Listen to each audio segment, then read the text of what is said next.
പ്രശാന്ത് എൻ്റെ ഓഫീസിൽ നിന്ന് ഒരു വർഷം മുന്നേ ഒരു പാട്ട് ട്രൈ ചെയ്യാൻ നോക്കാമെന്ന് പറഞ്ഞിട്ട് വിളിക്കുകയായിരുന്നു. അപ്പോൾ ഞാൻ പോയി പാടിക്കഴിഞ്ഞാൽ അപ്പോഴും എനിക്കൊരു ഫീൽ കിട്ടുന്ന കാരണച്ചായയിലാട് മേയ്ക്കാൻ, പിന്നെ ആമേനിൻ്റെ ഒരു ഫീലാണ് എനിക്ക് ആ പാട്ട് കിട്ടിയത്. അപ്പോൾ എനിക്ക് രസമായിട്ട് തോന്നി.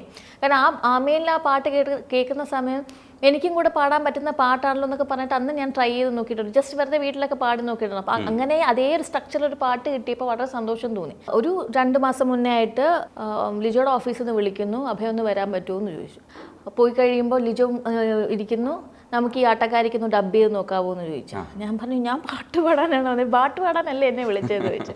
ശരിയാവാതെ ഇങ്ങനെ പതുക്കെ അവിടെ നിന്ന് ഇവിടെ നിന്നൊക്കെ വലിഞ്ഞ് ഞാൻ പുറത്തോട്ട് ഇറങ്ങി.